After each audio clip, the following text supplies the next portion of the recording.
Kannur vision success സ്റ്റോറിയിലേക്ക് പ്രിയ പ്രേക്ഷകർക്ക് ഹൃദ്യമായ സ്വാഗതം. സക്സസ് സ്റ്റോറി ടീം എന്നുള്ളത് ദിനേശ് ഭവനിലാണ്. ദിനേശ് എന്ന് പേര് ഓർക്കുമ്പോൾ നമ്മളുടെ മനസ്സിൽ ആദ്യം ഓടിയെത്തുക ദിനേശ് ബീഡി തന്നെയാണ്. നമുക്കറിയാം, അരനൂറ്റാണ്ട് മുമ്പ് നമ്മുടെ മനസ്സിലേക്ക് ഓടി വരിക ഒരു സാധാരണക്കാരായ മനുഷ്യർ, സാധാരണക്കാരിൽ സാധാരണക്കാർ. അവരുടെ മുന്നിൽ ഒരു മുറവും കുറച്ച് ബീഡി ഇലകളും കുറച്ച് പുകയിലയും ഒക്കെ ആയിട്ട് ഒരു കത്രികയും പിടിച്ച് അവരങ്ങനെ ഇരുന്ന് ഇല കട്ട് ചെയ്യുന്ന ഒരു രംഗമാണ് ദിനേശ് എന്ന നാമം ഓർമ്മ വരുമ്പോൾ നമ്മുടെ മനസ്സിലേക്ക് കടന്നു വരിക.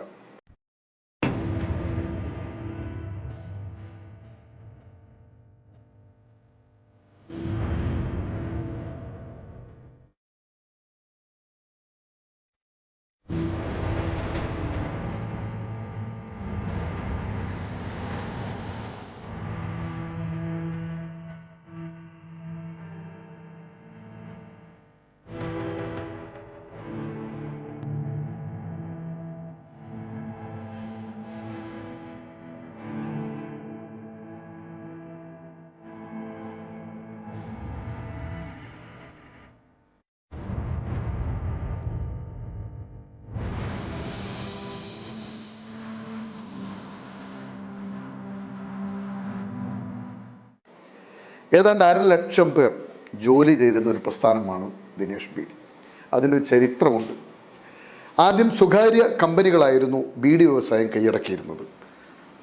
ആയിരക്കണക്കിന് തൊഴിലാളികൾ ആ പ്രസ്ഥാനത്തിൽ ജോലി ചെയ്തു. ഒരു സുപ്രഭാതത്തിൽ ജോലി തേടി ജോലിക്കായി കമ്പനികളിലേക്ക് എത്തിയ പാവം തൊഴിലാളികൾക്ക് മുന്നിൽ കമ്പനികളുടെ ഗേറ്റ് അടഞ്ഞുകിടന്നു.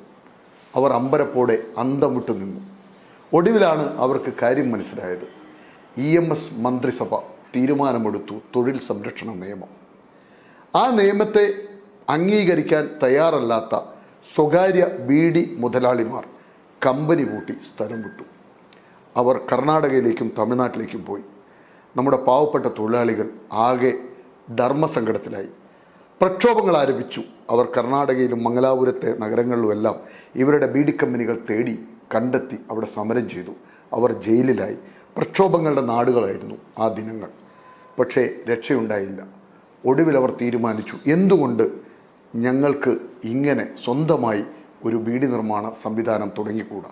സർക്കാരിൻ്റെ പൂർണ്ണ പിന്തുണ അവർക്ക് ലഭിച്ചു. 20 രൂപ ഓരോ തൊഴിലാളികളും ഷെയറായി എടുത്തുകൊണ്ട് തുടങ്ങാനായിരുന്നു സർക്കാർ തീരുമാനിച്ചത്. പക്ഷേ പാവപ്പെട്ട തൊഴിലാളികൾക്ക് അന്നത്തെ കാലത്ത് എവിടെ നിന്ന് 20 രൂപ? ഒടുവിൽ സർക്കാർ തന്നെ 19 രൂപ നൽകി. 1 രൂപ തൊഴിലാളിയുടെ വിഹിതമായി ചേർത്ത് 20 രൂപ വീതം സമാഹരിച്ച് ബീഡി തൊഴിലാളി സഹകരണ സംഘം രൂപീകൃതമാവുകയാണ്. ഭാരതത്തിലെ ഏറ്റവും വലിയ സഹകരണ പ്രസ്ഥാനത്തിന് അങ്ങനെ തുടക്കം കുറിക്കുകയാണ്. അതാണ് കേരള ദിനേശ് ബീഡി എന്ന പേരിൽ പിന്നീട് ലോകം മുഴുവൻ പ്രസിദ്ധമായി മാറിയത്. നമ്മുടെ സൂപ്പർ സ്റ്റാർ മമ്മൂട്ടി പോലും വലിച്ചിരുന്നത് ഒരു കാലത്ത് ദിനേശ് ബീഡിയാണ്. അങ്ങനെ 1,00,000 പേർ പ്രത്യക്ഷത്തിലും ലക്ഷക്കണക്കിന് ആളുകൾ പരോക്ഷമായും ജോലി ചെയ്ത ഒരു പ്രസ്ഥാനം. ഇതിൻ്റെ പ്രഥമ ചെയർമാനായിരുന്ന GK പണിക്കർ, അദ്ദേഹത്തെയും നമുക്ക് ഓർക്കാതെ പോകാൻ പറ്റില്ല. അങ്ങനെ ചരിത്രം ദിനേശ് ബീഡിക്കൊപ്പം സഞ്ചരിച്ചു. അത് ഒരു പ്രസ്ഥാനം. റേഷൻ വാങ്ങുന്നത് പോലെ ദിനേശ് ബീഡിക്ക് വേണ്ടി ആളുകൾ ക്യൂ നിന്ന ഒരു കാലമുണ്ടായിരുന്നു. പിന്നീട് ലഹരി വിരുദ്ധ, പുകയില വിരുദ്ധ പ്രവർത്തനം ശക്തമായി. ഇതിൻ്റെ ദുരന്ത ഫലങ്ങൾ മനുഷ്യൻ മനസ്സിലാക്കാൻ തുടങ്ങി. ഒടുവിൽ ബീഡിയുടെ പുകയില വിരുദ്ധ പ്രവർത്തനങ്ങളെ തുടർന്ന് ദിനേശ് ബീഡി അതിൻ്റെ ഒരു കൗണ്ട് ഡൗൺ തുടങ്ങി. ഒടുവിൽ അത് വീണ്ടും ഉയർത്തെഴുന്നേൽക്കുകയാണ്. പുതിയ ഭാവത്തിൽ, പുതിയ രൂപത്തിൽ നാടിൻ്റെ വിവിധ ഭാഗങ്ങളിൽ ജനങ്ങൾക്ക് വേണ്ട എല്ലാ സാധനങ്ങളും ഒരുക്കിക്കൊണ്ട് വസ്ത്രമുണ്ട്, ഭക്ഷണമുണ്ട്, IT രംഗത്തുണ്ട്. അങ്ങനെ വ്യത്യസ്ത മേഖലകളിലൂടെ ഇന്ന് വീണ്ടും ദിനേശ് കുതിക്കുകയാണ്. ആ കുതിപ്പറിയാൻ, പഴയകാല ചരിത്രമറിയാൻ സക്സസ് സ്റ്റോറിയിലേക്ക് പ്രിയ പ്രേക്ഷകരെ ഞങ്ങൾ ക്ഷണിക്കുകയാണ്. അതോടൊപ്പം ദിനേശിൻ്റെ ഇപ്പോഴൊരു ചെയർമാൻ MK ദിനേശ് ബാബു, ദിനേശിനെ നയിക്കാൻ ഒരു ദിനേശൻ തന്നെയാണുള്ളത്. ദിനേശ് ബാബുവിനെയും ഞങ്ങൾ സക്സസ് സ്റ്റോറിയിലേക്ക് ഹൃദ്യമായി സ്വാഗതം ചെയ്യുന്നു.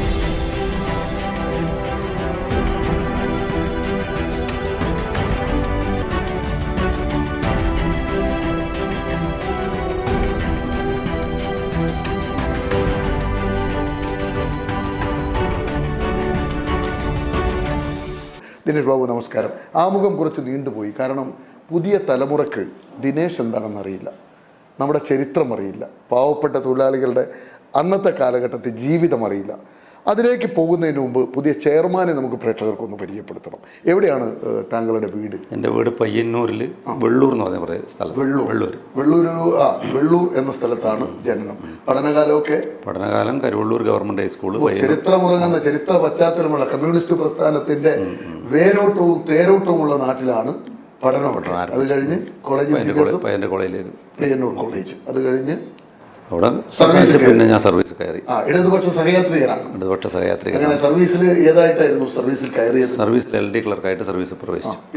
പിന്നീട് കോപ്പറേറ്റീവ് ജോയിന്റ് രജിസ്ട്രാറായിട്ട് റിട്ടയർ ചെയ്തു. സഹകരണ പ്രസ്ഥാനത്തിൽ ജോയിന്റ് രജിസ്ട്രാറായിട്ട് റിട്ടയർ ചെയ്തു.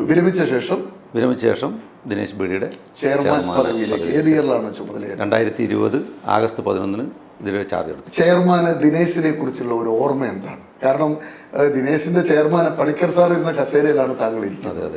ദിനേശ് ബീഡി എന്ന് പറഞ്ഞ IAS പണിക്കർ IAS ആണ്.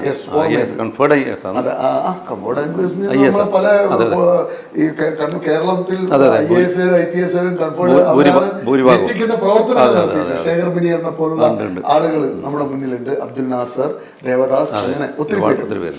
അപ്പൊ എങ്ങനെയാണ് ദിനേശിനെ കുറിച്ചുള്ള താങ്കളുടെ ഒരു ബാല്യകാല ഓർമ്മ? എൻ്റെ ബാല്യകാലത്ത് എന്ന് പറഞ്ഞാൽ ഞാൻ സ്കൂളിലേക്ക് പോകുമ്പോൾ എൻ്റെ ബസ് സ്റ്റോപ്പ് ഒരു ദിനേശ് ബീഡിൻ്റെ ഒരു ഫാക്ടറിയാണ് തൊട്ട് മുമ്പിൽ. അവിടെ നമ്മുടെ ബീഡി തൊഴിലാളികൾ രാവിലെ അന്നേരം പ്രത്യേകത, ഏറ്റവും അടുക്കും ചിട്ടയോടും കൂടി ജോലി ചെയ്യുന്നൊരു വിഭാഗമാണ് ദിനേശ് ബീഡി തൊഴിലാളികൾ. രാവിലെ 9 മണി എന്ന് പറയുമ്പോൾ ആ കമ്പനിയിൽ അവർക്ക് എത്തണം. ഞാൻ ബസ്സിന് ഇങ്ങനെ ഓടിപ്പോകുമ്പോൾ, എനിക്ക് ബസ് പിടിക്കാൻ വേണ്ടി ഓടിപ്പോകുമ്പോൾ, ബസ്സിൽ കയറണം ഓടിപ്പോകുമ്പോൾ എന്നെക്കാളും സ്പീഡിൽ ഓടുന്നവരാണ് ദിനേശ് ബീഡി തൊഴിലാളികൾ. എന്ന് പറഞ്ഞാൽ വീടുകളിൽ ഭക്ഷണം ഉണ്ടാക്കിയിട്ട് സ്ത്രീകൾ പുരുഷന്മാരല്ല, അപ്പോൾ അന്ന് പുരുഷന്മാരുണ്ട്. അവർ ഭക്ഷണം ഉണ്ടാക്കി ഓടി ഇവിടെ 9 മണിക്ക് എത്തിയില്ലെങ്കിൽ, ഞാൻ അന്ന് തന്നെ മനസ്സിലാക്കിയൊരു കാര്യം, അത് 9:01 ആയാൽ അവരുടെ അന്നത്തെ പണി കട്ട് ചെയ്യും. അത്രയും സ്ട്രിക്റ്റായിട്ടാണ് അന്ന് മുതൽ ഇന്ന് വരെ ദിനേശ് അതിൻ്റെ പ്രവർത്തനമായിട്ട് മുന്നോട്ട് പോകും. ദിനേഷിൻ്റെ പഴയകാല, ഞാൻ തുടക്കത്തിൽ പറഞ്ഞ ആ ചരിത്ര പശ്ചാത്തലമൊക്കെ എപ്പോഴെങ്കിലും അറിയാൻ ശ്രമിച്ചിട്ടുണ്ടോ? ഞാൻ നേരത്തെ അറിയാൻ ശ്രമിച്ചിട്ടുണ്ട്. പറഞ്ഞതിനപ്പുറം ആ കാലഘട്ടത്തെക്കുറിച്ച് ഓർക്കാൻ പറ്റുമോ? ആ കാലഘട്ടത്തിൽ പിന്നെ ദിനേശ് ബീഡി എന്ന് പറയുന്നത്, അന്ന് ഞാൻ പറഞ്ഞില്ലേ, നേരത്തെ സൂചിപ്പിച്ചില്ലേ, ഈ ദിനേശ് ബീഡി തൊഴിലാളികൾ അവർ ഭാര്യയും ഭർത്താവും ദിനേശ് ബീഡി തൊഴിലാളി ആയിട്ടുണ്ടെങ്കിൽ അന്ന് ഗവൺമെൻറ് ജീവനക്കാരെക്കാളും നല്ല പ്രൗഢി ഉണ്ടായിരുന്നു അവർക്ക്. അവരുടെ ചുറ്റുപാട് അങ്ങനെയായിരുന്നു, അവരുടെ ജീവിത രീതി അങ്ങനെയായിരുന്നു. ഏറ്റവും നല്ല വസ്ത്രധാരണത്തിൽ പോകുന്നവരാണ് അന്നത്തെ കാലത്ത് ദിനേശ് ബീഡി തൊഴിലാളികൾ. ഒരു കാലത്ത് നമ്മുടെ പഴയ ആളുകളൊക്കെ സംസാരിക്കാറുണ്ട്. എന്ന് പറഞ്ഞാൽ പെണ്ണ് കാണാൻ പോകുന്നത്, കല്യാണത്തിന് നമ്മൾ പെണ്ണ് കാണാൻ പോകുമല്ലോ, ആ കാണാൻ പോകുന്നത് അധികം ദിനേശ് ബീഡിയിലേക്കാണെന്നാണ് പറയാം. സാമാന്യമായൊരു കൂലിയും സ്ഥിര വരുമാനവും അവർക്കുണ്ട്. ഇപ്പം മറ്റ് സംസ്ഥാനക്കാരായിരുന്ന ഗണേഷ് ബീഡി ഉൾപ്പെടെയുള്ള ബീഡികളായിരുന്നു ഒരു കാലത്ത് സാമ്രാജ്യം ഉണ്ടായിരുന്നത്. അവര് EMS മന്ത്രിസഭയുടെ ആ തീരുമാനം, TV തോമസും EMSും ഉൾപ്പെടെയുള്ള മന്ത്രിസഭ തൊഴിലാളികളെ സംരക്ഷിക്കാൻ, അവരുടെ അത്തരമൊരു നയം അവർക്ക് അംഗീകരിക്കാൻ പറ്റില്ല എന്ന് ബോധ്യപ്പെട്ട ഒറ്റയ്ക്ക് രാത്രിക്ക് രാത്രി സ്ഥലം വിട്ടവരാണ്. ഏതാണ്ട് 12,000 പേർ ഒറ്റ ദിവസം കൊണ്ട് തൊഴിൽരഹിതരായി. അതാണ് ചരിത്രം പറയുന്നത്, അല്ലേ? 12,000 പേർ അന്നത്തെ കാലത്ത് തൊഴിൽരഹിതരാകുക എന്ന് പറഞ്ഞാൽ വലിയ വിഷയമാണ്. കണക്കിന് മനുഷ്യരാണ് പട്ടിണിയാവും. അവരുടെ കുടുംബം, ആ സമൂഹം തന്നെ പോകും. എന്തുകൊണ്ട് പറഞ്ഞാൽ ഇവർ കടകളിലും മറ്റും പോയി സാധനം വാങ്ങിയാലേ കച്ചവടക്കാരനെല്ലാം ബിസിനസ് നടക്കുള്ളൂ. അപ്പോൾ ആ ഒരു സമൂഹം തന്നെ കാസർഗോഡ് ജില്ലയിലെ, ശരിക്കും കാസർഗോഡ് ജില്ലയിലെ ശക്തി ഇവിടെയായിരുന്നു. താങ്കളുടെ ഈ സ്കൂൾ കാലഘട്ടത്തിൽ താങ്കളിന് പോകുമ്പോൾ ദിനേശ് ബീഡി കമ്പനിയുടെ മുന്നിലിരുന്ന് ഈ ഇല കട്ട് ചെയ്യുന്ന ആ സമയത്ത് നമ്മൾ കേട്ടിട്ടുണ്ട് ഈ പത്രവായന ഉണ്ട്. എങ്ങനെയാണ് അതിന്റെ? ഞാൻ വായിച്ചു കൊടുത്തിട്ടുണ്ട്. ഞാൻ എൻ്റെ തൊട്ടടുത്തുള്ള കമ്പനിയിൽ അവർ മൈക്ക് അന്ന് വെക്കും. മൈക്ക് വെച്ച് അവിടെ എല്ലാ കമ്പനിയിലും ഉണ്ടാവും. ഞാൻ കാണുന്നത് അതാണ്. ഈ മൈക്കിന്റെ പ്രധാന ഉപയോഗങ്ങൾ ഈ പത്രം വായിക്കൽ മാത്രമല്ല, ചെറുകഥകൾ, കവിതകൾ, നോവലുകൾ എല്ലാം വായിക്കും അവർ. അല്ലല്ല, അതൊരു പ്രത്യേകതയുണ്ട്. ഒരു തൊഴിലാളി ഇത് വായിക്കുന്ന ആളുണ്ടെങ്കിൽ അദ്ദേഹം എത്രയാണോ ബീഡി തിരക്കുന്നത് ആ ബീഡി എല്ലാ തൊഴിലാളികളും കൂടി ഉൽപ്പാദിപ്പിച്ചു കൊടുക്കും അയാൾക്ക്. അതിലിപ്പോൾ 2 മണിക്കൂറായിരുന്നെങ്കിൽ അത്രയും ബീഡി ആ 2 മണിക്കൂർ അയാൾക്ക് ചെയ്യാൻ വേണ്ടി പറ്റുന്ന ബീഡി അയാൾക്ക് തിരച്ചു കൊടുക്കും. ഇതെല്ലാം കണ്ട് വളർന്ന് വന്ന ഒരാളാണ്. ഇതിന്റെ തലപ്പത്തെത്തുമ്പോൾ ഇതെല്ലാം ഒരു മുതൽക്കൂട്ടാണ്. ഇതെല്ലാം ഒരു മുതൽക്കൂട്ട്. ശരിക്ക് അന്ന് ഈ തൊഴിൽ ചെയ്തുകൊണ്ടിരിക്കുമ്പോൾ പത്രം വായിച്ചു കൊടുക്കും, ചെറുകഥകൾ കൊടുക്കും, സ്വാതന്ത്ര്യ സമരകാല ചരിത്രം പറഞ്ഞു കൊടുക്കും, എല്ലാം പറയും. എല്ലാം പറഞ്ഞു കൊടുക്കും അല്ലേ? അതൊരു വലിയ അപ്പൊ ഒരു രാഷ്ട്രീയ പ്രവർത്തകനെ, അതുകൊണ്ടാണ് ഈ ദിനേശ് ബീഡി തൊഴിലാളി, ഞാൻ കേട്ടിട്ടുണ്ട് ഈ നാരായണൻ റബ്കോ ചെയർമാൻ, അദ്ദേഹം ബീഡി തൊഴിലാളിയായിരുന്നു. അങ്ങനെ പ്രഗത്ഭരായ പല നേതാക്കളുണ്ട് ബീഡി തൊഴിലാളികളായിരുന്നു. ഈ ദിനേശ് ബീഡി, അതിന് മുമ്പുണ്ടായിരുന്ന ഈ ഗണേഷ് ബീഡി, അങ്ങനെയുള്ള ബീഡികളിലൊക്കെ തൊഴിലാളികളായിരുന്നു. അപ്പൊ ഈ പത്രവായനയും ഈ വായന അനുഭവങ്ങളുമാണ് അവരിലെ ഒരു രാഷ്ട്രീയ പ്രവർത്തകനെ വാർത്തെടുത്തത്. അതിൽ പ്രധാനപ്പെട്ട പങ്ക് ഈ ദിനേശ് ബീഡിക്കുണ്ട്. പിന്നെ അത് മാത്രമല്ല, കായിക രംഗത്ത്, കലാരംഗത്ത് എല്ലാം പ്രത്യേകം. പിന്നെ എന്താ പറയുക, നമ്മൾ സ്പോർട്സ് രംഗത്ത് ഫുട്ബോൾ ടൂർ, നമ്മുടെ നാട്ടിൽ, എൻ്റെ നാട്ടിൽ ദിനേശ് ബീഡിക്ക് ഒരു സ്പോർട്സ് ക്ലബ് തന്നെ ഉണ്ടായിരുന്നു. ആ സ്പോർട്സ് ക്ലബിൻ്റെ നേതൃത്വത്തിൽ ഈ ടൂർണമെൻറ്റുകൾ സംഘടിപ്പിക്കും. അന്ന് നമ്മുടെ നാട്ടിൽ ആകെ ടൂർണമെൻറ്റ് സംഘടിപ്പിക്കുന്നത് ദിനേശ് സ്പോർട്സ് ക്ലബ്ബാണ്. പിന്നീട് കുറേ കാലം കഴിയുമ്പോൾ അതിൽ പുരുഷന്മാരെല്ലാം കൊഴിഞ്ഞു പോയപ്പോഴാണ് ഇതെല്ലാം നിന്ന് പോയത്. അപ്പോൾ സ്ത്രീകളും പുരുഷന്മാരും ഒരുമിച്ച് ഈ ബീഡി തെറുപ്പ് തൊഴിലാണ് ഏർപ്പെട്ടു. ഏറ്റവും കൂടുതൽ തൊഴിലേർപ്പെട്ട് താല്പര്യമുള്ളവരാണ് ബീഡിയിലേക്ക് കയറാനാണ്. ഈ ദിനേശ് ബീഡിയുടെ ഒരു ആ സുവർണ കാലഘട്ടത്തിലെ മറ്റനുഭവമാണ് വിപണി. എങ്ങനെയാണ് ഈ ദിനേശ് ബീഡി ഇത്തരത്തിൽ കൈയ്യട? ഞാൻ പറഞ്ഞില്ലേ, എൻ്റെ ഓർമ്മ 93-ൽ ഞങ്ങളൊരിക്കൽ ചെന്നൈയിൽ വെച്ച് നമ്മുടെ ഇന്നത്തെ സൂപ്പർ സ്റ്റാർ മമ്മൂട്ടിയെ കാണുമ്പോൾ അദ്ദേഹം വലിക്കുന്നത് ദിനേശ് ബീഡിയായിരുന്നു.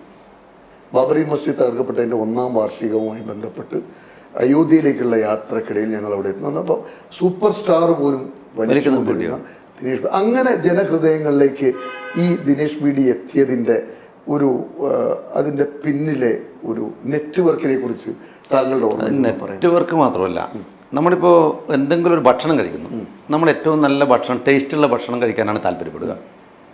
അതേപോലെയാണ് ഈ ദിനേശ് ബീഡിക്ക് ഒരു പ്രത്യേകതയുണ്ട്. ഇതിൻ്റെ ഈ പുകയിലേൻ്റെ ഒരു ബ്ലെൻഡിങ് ഉണ്ട്, വ്യത്യസ്ത രീതിയിലുള്ള ബ്ലെൻഡിങ്. ഏറ്റവും ടേസ്റ്റാണെന്നാണ് ചായ കുടിച്ചാൽ ഒരു ബീഡി വലിക്കണം. ആ ഒരു ആസ്വാദനം. ഈ ദിനേശ് ബീഡിയും കമ്മ്യൂണിസ്റ്റ് പ്രസ്ഥാനവും തമ്മിൽ ഒരു ഇഴയെടുപ്പുണ്ട്, അഭേദ്യമായ ഇഴയെടുപ്പുണ്ട്. കാരണം സിനിമയിൽ ബീഡി ഉണ്ടോ സഖാവേ, അങ്ങനെ ഒത്തിരി സിനിമകളിൽ ദിനേശ് ബീഡി ഇല്ലെങ്കിൽ ദിനേശ് ബീഡി അതിന്റെ ഒരു ഘടകമായി മാറുന്നുണ്ട്. അത് ഈ ഇടതുപക്ഷ പ്രസ്ഥാനങ്ങളാണ്, CPM ആണ് പ്രധാനമായും ഈ പ്രസ്ഥാനത്തെ നയിച്ചിട്ടുള്ളത്. അങ്ങനെയുള്ള അതിലൊരു നല്ലൊരു കാര്യം, ഒരു ശ്രദ്ധിക്കപ്പെടേണ്ട ഒരു കാര്യമുണ്ടെന്ന് പറഞ്ഞാൽ, ഞാനിവിടുത്തെ ഈ ചരിത്രം ഇങ്ങനെ വായിച്ചുകൊണ്ടിരിക്കുമ്പോൾ നെല്ലിക്കോട് ഭാസ്കരൻ എന്ന് പറഞ്ഞൊരു സിനിമ ഉണ്ടായിരുന്നല്ലോ. നെല്ലിക്കോട് ഭാസ്കരൻ ഒരു ഡയലോഗ് സിനിമയിൽ പറയാൻ, അന്ന് എനിക്ക് തോന്നുന്നൊരു 10-40 വർഷം മുമ്പായിരിക്കും, 54 വർഷമായി ദിനേശ് ആരംഭിച്ചിട്ട്, 40 വർഷം മുമ്പായിരിക്കും. ഇതിൻ്റെ പരസ്യത്തിന് വേണ്ടി ആ സിനിമയിൽ ഒരു ഡയലോഗുണ്ട് ദിനേശ് ബീഡിയുമായി ബന്ധപ്പെട്ടു. ആ ഡയലോഗ് പറയാൻ അന്ന് അദ്ദേഹത്തിന് 2000 രൂപ കൊടുത്തായിട്ട് ഇവിടെ മിനിസിൽ രേഖപ്പെടുത്തിയിട്ടുണ്ട്. അന്നത്തെ 2000 എന്ന് പറഞ്ഞാൽ ഇന്ന് ലക്ഷങ്ങളായി അല്ലേ? നമുക്ക് ഈ ദിനേശ് ബീഡിയുടെ ചരിത്രവും അതിൻ്റെ വിപണനവും അറിയണം. ഇന്ന് നമുക്ക് അന്നും പരസ്യ വിപണി കൈയടക്കണമെങ്കിൽ വലിയ ചെലവാണെന്ന് ശ്രീ ദിനേശ് ബാബു പറഞ്ഞത് നമുക്ക് മനസ്സിലാകുന്നുണ്ട്. ചെയർമാൻ, അപ്പം ഈ ബഹദൂർ ഉൾപ്പെടെയുള്ള സിനിമാ താരങ്ങൾ, ഒത്തിരി താരങ്ങൾ ഇതിനകത്ത് നിങ്ങളുടെ പരസ്യ ദിനേശ് മേഖലയിൽ വന്നിട്ടുണ്ട്. അതിലാരൊക്കെയാണ്? പിന്നെ ബഹദൂർ, ഈ പറയുന്ന നെല്ലിക്കോട് ഭാസ്കരൻ, ഇങ്ങനെയുള്ള ആളുകളാണ് തുടർച്ചയായിട്ട് പണം കൊടുത്തിട്ടാണ്. ഈ പണിക്കർ ദീർഘകാലം ഇതിന്റെ ചെയർമാനായിരുന്നു. അദ്ദേഹത്തെ കുറിച്ചുള്ള ഓർമ്മകൾ എങ്ങനെയാണ്? അദ്ദേഹം എങ്ങനെയാണ് ഈ പ്രസ്ഥാനത്തെ ഇത്ര വലിയൊരു സംരംഭമായി വളർത്തിയെടുത്തത്? ഞാൻ നേരത്തെ നിങ്ങൾ തന്നെ പറഞ്ഞൊരു വിഷയമുണ്ടല്ലോ, ഈ ബീഡി മേഖല ഇവിടുന്ന് അന്യ സംസ്ഥാനത്തിലേക്ക് പോയപ്പോൾ EMS ഗവൺമെൻറ് നേതൃത്വത്തിൽ അന്നത്തെ വ്യവസായ മന്ത്രിയായ TV തോമസിനെ ചുമതലപ്പെടുത്തിയിട്ടാണ് ഈ സഹകരണ സംഘം രൂപീകരിക്കുന്നത്. 1960 പക്ഷേ TV തോമസ് ആണ് അതിൻ്റെ EMSൻ്റെ നേതൃത്വത്തിലുള്ള ഗവൺമെൻറ് പ്രത്യേക താല്പര്യമെടുത്തുകൊണ്ട് TV തോമസ് അന്ന് വ്യവസായ മന്ത്രിയാണ്, അദ്ദേഹത്തെ ചുമതലപ്പെടുത്തി അദ്ദേഹം കണ്ണൂരിൽ വന്നിട്ടാണ് ഈ പ്രസ്ഥാനം ഉദ്ഘാടനം ചെയ്യുന്നത്. ബീഡി മുറവും ബീഡിയും കൊടുത്തുകൊണ്ടാണ് ഉദ്ഘാടനം ചെയ്തത്. പിന്നീട് ഇങ്ങോട്ട് എന്ന് പറഞ്ഞാൽ അന്ന് പിന്നെ GK പണിക്കർ എന്നെ ചുമതലപ്പെടുത്തി. ഈ പണിക്കരുടെ കാലഘട്ടത്തിൽ നിന്ന് ഈ ബീഡിനെ പ്രോത്സാഹിപ്പിക്കാൻ വേണ്ടി ഒട്ടേറെ ശ്രമങ്ങൾ നടത്തി. ഒരുപാട് ഇന്ന് നമുക്ക് വാട്സപ്പ് ഉപയോഗിക്കാം, ഫേസ്ബുക്ക് ഉപയോഗിക്കാം, മറ്റ് മാധ്യമങ്ങൾ ഉപയോഗിക്കാം, ദൃശ്യമാധ്യമങ്ങൾ. അന്ന് അങ്ങനെ ചെയ്യാൻ പറ്റില്ലല്ലോ. ഇദ്ദേഹം ഞാൻ മനസ്സിലാക്കിയത് ഇദ്ദേഹം കടകളിലെല്ലാം കയറി പോകും, വെറുതെ ചോദിക്കും, ഇവിടെ ബീഡി ഉണ്ടോ, ദിനേശ് ബീഡി ഉണ്ടോ? ഇല്ല എന്ന് പറഞ്ഞാൽ എന്തുകൊണ്ട് ഇല്ല എന്നുള്ളൊരു ചോദ്യത്തിൽ ബീഡി അവിടെ എത്തിക്കാനുള്ള ശ്രമം നടത്തും. അങ്ങനെ നടന്ന് പ്രചരണം നടത്തിയ ഒരാളാണ് അദ്ദേഹം. ഈ ബീഡി മേഖലയിൽ ശരിക്കും നമ്മുടെ ബീഡി തൊഴിലാളികളുടെ ജീവാത്മാവും പരമാത്മാവുമാണ് ആര് ജി കെ പണിക്കർ. അവരോട് പിന്നെ നമ്മൾ പറയല്ലേ, ഒരു വല്ലാത്ത അറ്റാച്ച്മെൻറ്റാണ് പഴയ ബീഡി തൊഴിലാളികൾക്ക്. ഇത്രയും ആളുകൾക്ക് തൊഴിൽ കൊടുക്കാൻ പറ്റും. 42,000-ഓളം ആളുകൾക്ക് ഒരു കാലഘട്ടത്തിൽ തൊഴിൽ കൊടുത്തല്ലോ. 42,000 പ്രത്യക്ഷമായിട്ട്, പരോക്ഷമായിട്ട് അതിൻ്റെ ഏജന്റുമാർ, ഡിസ്ട്രിബ്യൂട്ടർമാർ, കച്ചവടക്കാർ, ഇതെല്ലാം വരുമ്പോൾ ലക്ഷക്കണക്കിന് ആളുകളുടെ ജീവിത മാർഗമായിട്ട് ദിനേശ് ബീഡി പ്രസ്ഥാനം അങ്ങനെയുള്ള ഒരു ചരിത്രം ഞാൻ കേട്ടു. എന്ന് പറഞ്ഞാൽ ബീഡിക്ക് ഭയങ്കര ഡിമാൻഡാണ്. രാവിലെ വന്ന് ക്യൂ നിൽക്കണം ഇവിടെ. റേഷൻ കാർഡ് എടുത്ത് വന്ന് പണം അടച്ചാൽ മാത്രമേ ബീഡി അവർക്ക് കൊടുക്കുള്ളൂ, ഏജന്റുമാർക്ക്. അങ്ങനെ ഒരു കാലഘട്ടം ഈ ദിനേശ് ബീഡിക്ക് ഉണ്ടായിരുന്നു. എപ്പോഴാണ് നമ്മൾ ഈ പുകയില ഇങ്ങനെ ഒരു ഉപദ്രവകാരിയാണ് എന്നൊരു പ്രചരണവും തോന്നലും മനുഷ്യരിൽ ഉണ്ടായി തുടങ്ങിയത്? നമ്മൾ ഈ കേന്ദ്ര ഗവൺമെൻറ്റിൻ്റെ പുകയില വിരുദ്ധ നിയമം പാസ്സാക്കിയല്ലോ 90-ൽ. ആ 90-ൽ വന്നു. അപ്പം സമൂഹം അത് ഏറ്റെടുത്തു.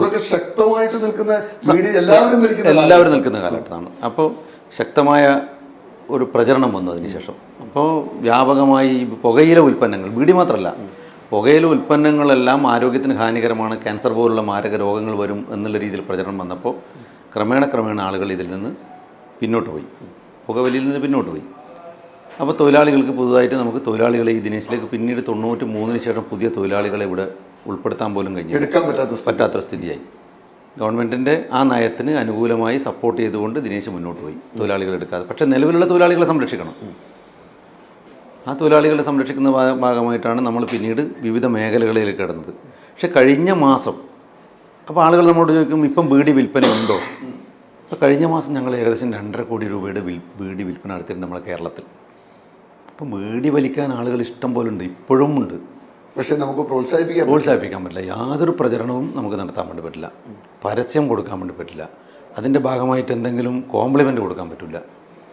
പക്ഷേ അന്യ സംസ്ഥാനത്തു നിന്ന് ഒരുപാട് ബീഡികൾ ഇവിടെ വരുന്നുണ്ട്, പലതരത്തിലുള്ള ബീഡികൾ. ബംഗാൾ ബീഡി എന്ന രീതിയിലാണ് അറിയപ്പെടുന്നത്. അപ്പോൾ അന്യ സംസ്ഥാന തൊഴിലാളികളാണല്ലോ നമ്മുടെ നാട്ടിൽ കൂടുതൽ. അവർക്ക് കുറച്ചുകൂടി ഇഷ്ടം ദിനേശോടല്ല, ഈ ബംഗാൾ ബീഡിയോടാണ്. നമ്മുടെ മലയാളികൾ മാത്രമേ ദിനേശ് ബീഡി വലിക്കൂ, അവർക്ക് താല്പര്യമില്ല. ഇതിനെന്താ പറയുക, കുറച്ചുകൂടി ലഹരി ഉണ്ട് എന്നാണ് മനസ്സിലാക്കുന്നത്. പക്ഷെ നമുക്കങ്ങനെ ലഹരി ഒന്നും ചേർത്തിട്ട് ബീഡി വെക്കാൻ വേണ്ടി കഴിയില്ല. നമ്മൾ നേരത്തെ നമ്മുടേതായ ഒരു രീതിയുണ്ട്, എങ്ങനെയാണോ നമ്മുടെ ദിനേശ് ബീഡി ആ രീതിയിൽ തന്നെയാണ് ഇപ്പോൾ പോകുന്നത്. പുകവലി ശരീരത്തിന് ഹാനികരമാണ്, ഒരു കാരണവശാലും ആരും പുക വലിക്കരുത് എന്ന് ദിനേശിൻ്റെ ചെയർമാൻ്റെ മുന്നിൽ വെച്ച് തന്നെ അവതാരകനായ എനിക്ക് പറയേണ്ടി വരും. കുഴപ്പമില്ല, പറയുന്നതിന് കുഴപ്പമില്ല, ഇത് ഗവൺമെൻറ് തീരുമാനമാണ്. ഇപ്പം ഈ 2.5 കോടിക്ക് വിറ്റു എന്ന് പറയുന്നത് നമുക്ക് ഒരിക്കലും പ്രോത്സാഹിപ്പിക്കാൻ പറ്റില്ല. എന്നാലും ഈ ദിനേശിൻ്റെ പിന്നെയുള്ള വളർച്ചയിലേക്ക് ഈ ബീഡി വ്യവസായത്തിൽ നിന്ന് പ്രതിസന്ധി നേരിടുന്നു. ഈ 42,000-ൽ നിന്ന് എത്ര തൊഴിലാളികളിലേക്ക് കുറഞ്ഞ് ഇപ്പോൾ ഒരു 3,000 തൊഴിലാളി. ഇപ്പം നമ്മൾ ഏതൊക്കെ മേഖലകളിലാണ് ദിനേശ് ഈ ബീഡിയിൽ നിന്ന് പിന്നെ കടന്ന ആദ്യത്തെ സംരംഭം എന്തായിരുന്നു? ആദ്യത്തെ ഫുഡ്, ഭക്ഷണം. അതിൻ്റെ ഇടയിൽ ഒരു ചെറിയൊരു വിമർശനം കൂടി പറയട്ടെ ഞാൻ. ബീഡിയെ പ്രോത്സാഹിപ്പിക്കാൻ കഴിയില്ല എന്ന് പറഞ്ഞു. പക്ഷെ പ്രോത്സാഹിപ്പിക്കാത്ത നമ്മൾ ഈ ബീഡി 3,000 തൊഴിലാളികൾ എന്ത് ചെയ്യും? അതൊരു ചോദ്യമായിട്ട് സർക്കാരും പൊതുസമൂഹവും ഒരുമിച്ച് ഇടപെടേണ്ട ഒരു വിഷയമാണ്. അതിന് ചെയ്യേണ്ട കാര്യം എന്ന് പറഞ്ഞു കഴിഞ്ഞാൽ, നിലവിൽ ദിനേശിൻ്റെ എല്ലാ ഉൽപ്പന്നങ്ങളും നമ്മൾ കേരള സമൂഹം ഒന്നടങ്കം വാങ്ങുകയും ആ തൊഴിലാളികളെ അവരുടെ മേഖലയിൽ വളർത്തിയെടുക്കുകയാണ് വേണ്ടത്. അല്ല, അതിൻ്റെ വിഷയം അവിടെ ഒരു വിഷയം കിടക്കുന്നത്, ഈ തൊഴിലാളികളെല്ലാം 50 വയസ്സിന് മേലെ പ്രായമുള്ളവരാണ്. സർക്കാർ അവരെ പുനരധിവസിപ്പിക്കാനുള്ള പരിപാടി എവിടെ പുനരധിവസിക്കും? നമ്മൾ അങ്ങനെ ഒത്തിരി മേഖലകളിലെ ആളുകൾക്ക് നമ്മൾ പെൻഷൻ കൊടുക്കുന്നുണ്ട്. ദിനേശ് ബീഡി തൊഴിലാളികൾക്ക് പെൻഷൻ ഉണ്ട്. അല്ല, പെൻഷൻ ഉണ്ടെന്ന് പറഞ്ഞാൽ നമ്മുടെ പെൻഷൻ ഉണ്ട്, PF-ൻ്റെ പെൻഷൻ ഉണ്ട്. പക്ഷെ അത് 58 വയസ്സ് കഴിഞ്ഞ് റിട്ടയർ ചെയ്ത ആളുകൾക്ക് മാത്രമേ. അപ്പം ഈ ദിനേശ് ബീഡി എന്ന് പറയുന്ന അതിൽ നിന്ന് നമ്മൾ ഫസ്റ്റ് ഇറങ്ങുന്ന ഫുഡിലേക്കാണ്. എന്തൊക്കെയാണ് ഭക്ഷണ രംഗത്ത് ചെയ്തത്? ഭക്ഷണ രംഗത്ത് അന്ന് നമ്മുടെ ഒരു ഫാക്ടറി ഉണ്ടാക്കി. ആ ഫാക്ടറിയിൽ കറി പൗഡറുകൾ, സ്ക്വാഷ്, ജാം, അച്ചാറുകൾ, പിന്നീട് തേങ്ങാപ്പാലിലേക്ക് കടന്നു. ഇന്ന് ഏറ്റവും കൂടുതൽ ഡിമാൻഡുള്ള ഒരു സാധനമാണ് ദിനേശിൻ്റെ തേങ്ങാപ്പാൽ. ദിനേശിൻ്റെ തേങ്ങാപ്പാൽ ഒരുപാട് കേരളത്തിലുണ്ട്, വിവിധ കമ്പനികൾ തേങ്ങാപ്പാൽ ഇറക്കുന്നുണ്ട്. പക്ഷെ ആരോട് ചോദിച്ചാൽ തേങ്ങാപ്പാൽ എന്ന് പറഞ്ഞാൽ ദിനേശ് തേങ്ങാപ്പാൽ. അതാണ് അത്രയും ബ്രാൻഡായി കിടക്കുന്ന ഒരു സാധനമാണ് ദിനേശ്. ഇപ്പോൾ ഏതൊക്കെ നാടുകളിലേക്ക് നമ്മൾ ഈ ഭക്ഷണം കയറ്റി അയക്കും? ഞങ്ങളിത് ഇപ്പം ഇന്ന് നമുക്കൊരു ഞാൻ രാവിലെ ഒരു ഏജൻറ്റുമായിട്ട് സംസാരിച്ചിട്ടുണ്ട്, ദുബായിലേക്ക് കയറ്റി അയക്കാൻ വേണ്ടി, UK വേണ്ടിയിട്ട്. അങ്ങനെ കുറച്ച് ദിവസമായിട്ട് ഈ എക്സ്പോർട്ടിന് വേണ്ടിയുള്ള ശ്രമം നടത്തിക്കൊണ്ടിരിക്കുകയാണ്. ഇപ്പം നിലവിൽ ഏതൊക്കെ രാജ്യങ്ങളിലേക്ക് നമ്മൾ നിലവിൽ അങ്ങനെ കാര്യമായിട്ട് വന്നിട്ടില്ല. ഇപ്പം ഇത് മറ്റ് രാജ്യങ്ങളിലേക്ക് അയക്കാനുള്ള ശ്രമങ്ങൾ നടത്തിക്കൊണ്ടിരിക്കുകയാണ്. ഈ നമ്മൾ ഈ ഭക്ഷണത്തിന് ആവശ്യമുള്ള അസംസ്കൃത വസ്തുക്കൾ, നമുക്ക് വേണ്ട ഭക്ഷണത്തിന് വേണ്ട അതിന് വേണ്ട സാധനങ്ങളൊക്കെ എങ്ങനെയാണ് അതൊക്കെ സ്വരൂപിക്കുന്നത്? ഗ്രാമീണരിൽ നിന്നാണോ, കർഷകരിൽ നിന്നാണോ? കർഷകരിൽ നിന്നാണ് നമ്മൾ വാങ്ങിക്കുന്നത് നേരിട്ട്. ഇപ്പം തേങ്ങാപ്പാൽ ഉണ്ടാക്കണ തേങ്ങാപ്പാൽ മാത്രമല്ല, തേങ്ങേൻ്റെ ഒരു 3-4 ഐറ്റം ഉണ്ട്. ഒന്ന് ഡെസിക്കേറ്റഡ് കോക്കനട്ട് പൗഡർ, തേങ്ങയുടെ ലഡു ഉണ്ട്, തേങ്ങയുടെ ബർഫി, വെർജിൻ കോക്കനട്ട് ഓയിൽ. പക്ഷെ നമ്മൾ ആ തേങ്ങയുടെ ഗുണനിലവാരം പരിശോധിച്ചിട്ട് മാത്രമേ നമുക്ക് ചെയ്യാൻ വേണ്ടി കഴിയൂ. അതുകൊണ്ട് ഞങ്ങൾ കുറ്റ്യാടി പ്രദേശത്തു നിന്നാണ് തേങ്ങ കർഷകരിൽ നേരിട്ടെടുക്കണം. മറ്റ് സാധനങ്ങളൊക്കെ ഈ മാങ്ങ, അച്ചാറ്, സാധനങ്ങൾ അത് എവിടെ നിന്നാണോ ലഭ്യതക്കനുസരിച്ചിട്ടാണ് വാങ്ങിക്കുക. നമ്മുടെ നാട്ടിൽ കിട്ടുന്നതാണ് നമ്മുടെ നാട്ടിൽ നിന്ന് മാത്രമേ നമ്മൾ വാങ്ങിക്കൂ. പ്രൈം പ്രയോറിറ്റി നമ്മുടെ നാട്ടിൽ. പക്ഷേ നമുക്ക് പലപ്പോഴും കിട്ടുന്നില്ല. നമ്മുടെ കണ്ണിമാറ മാങ്ങ അച്ചാർ നമ്മൾ വിപണിയിൽ ഇറക്കാറുണ്ട്. പക്ഷെ ഇപ്പോൾ കണ്ണിമാങ്ങ കിട്ടാറില്ല. അത് പാലക്കാട് പ്രദേശങ്ങളിൽ നിന്നാണ് കൂടുതൽ വരുന്നത്. ഇനിയിപ്പോൾ എവിടെയാണോ കിട്ടുന്നത് അവിടെ പോയി നമ്മൾ ശേഖരിക്കും. അത്രേ നമുക്ക് ചെയ്യാൻ വേണ്ടി കഴിയും. ഭക്ഷണത്തിൻ്റെ പ്രശ്നം ഈ ഐറ്റങ്ങളൊക്കെയാണ് ഭക്ഷണ. മുളക് പൊടി, ഇപ്പം മുളക് നമുക്ക് വാങ്ങിക്കാൻ കേരളത്തിൽ മുളക് കിട്ടില്ല, മഞ്ഞൾ കിട്ടൂല. നമുക്ക് ആവശ്യമുള്ളത് ലഭ്യതക്കനുസരിച്ച് കിട്ടില്ല. നമുക്ക് അത്യാവശ്യം വേണമെങ്കിൽ നമ്മൾ വീടുകളിലേക്ക് ഉപയോഗിക്കാൻ പറ്റുന്ന കിട്ടുന്നല്ലാതെ ഒരു ഫാക്ടറി നടത്താനുള്ള മുളകോ മഞ്ഞളോ മല്ലിയോ ഒന്നും ഇവിടെ കിട്ടില്ല. ഇതിൻ്റെയൊക്കെ പ്രൊഡക്ഷൻ, ഈ പറയുന്ന സാധനങ്ങളുടെയൊക്കെ പ്രൊഡക്ഷൻ എവിടെയാണ് ശരിക്കും? പ്രൊഡക്ഷൻ ഒന്ന് നമ്മുടെ തോട്ടട, ഒന്ന് കാഞ്ഞിര എന്ന് പറഞ്ഞ സ്ഥലം. തോട്ടടക്ക് തൊട്ട് അടുത്തുള്ള രണ്ട് സ്ഥലം. ആ 2 ഫാക്ടറികളുമായിട്ട് എത്ര പേര് ജോലി ചെയ്യുന്നുണ്ട്? ആ 2 ഫാക്ടറികളുമായി 100-ൽ കൂടുതൽ പേര് ജോലി ചെയ്യുന്നുണ്ട്. അത് സ്ത്രീകളാണോ? സ്ത്രീകളാണ് കൂടുതൽ. 99% സ്ത്രീകളാണ്. നമ്മളത് അതിൻ്റെ മാർക്കറ്റിംഗ് എങ്ങനെയാണ്? മാർക്കറ്റിംഗ് നമുക്ക് മാർക്കറ്റിംഗ് വിങ് ഉണ്ട്. എവിടെയാണ്? കേരളത്തിലുടനീളമുണ്ട്, കേരളത്തിന് പുറത്തുമുണ്ട്, ബാംഗ്ലൂർ ഉൾപ്പെടെ കർണാടകയുള്ള എല്ലാ നമുക്ക് മാർക്കറ്റ്. അതാണ്. അപ്പോൾ കറി പൗഡർ, തേങ്ങാപ്പാൽ, ഞാൻ നേരത്തെ സൂചിപ്പിച്ചതുപോലെ വെർജിൻ കോക്കനട്ട് ഓയിൽ. ഈ വെർജിൻ കോക്കനട്ട് ഓയിൽ എന്താണ് അതുകൊണ്ടുള്ള പ്രത്യേകത? വെർജിൻ കോക്കനട്ട് ഓയിൽ യഥാർത്ഥത്തിൽ അതിൻ്റെ ഒരു പച്ചത്തേങ്ങയിൽ നിന്ന് മലയാളത്തിൽ പറയും. അപ്പോൾ അത് ശരിക്കും രാവിലെ വെറുവയറ്റിൽ ഒരു സ്പൂൺ കഴിക്കാമെന്നാണ് പറയുന്നത്. കൊളസ്ട്രോൾ അടക്കം ഇല്ലാതാകും. പിന്നെ നമ്മുടെ മുടി മുഖത്തിന് പുരട്ടാം. ഇപ്പം ഇതിനിടെ ഒരാൾ വന്നിട്ട് പറഞ്ഞാൽ എനിക്ക് ഇങ്ങനെ ചെറിയ ശരീരത്തിലും ചെറിയ ചുണങ്ങ് പോലെ ഉണ്ടാവുന്നില്ലേ, അതിന് ഞാൻ ഉപയോഗിച്ചിട്ട് വളരെ സക്സസ് ആണ് എന്ന് പറഞ്ഞു. വെറും വയറ്റിൽ കുടിക്കാം. ഒരു ടീസ്പൂൺ കൊളസ്ട്രോൾ പോവും. ഉറപ്പാണ്.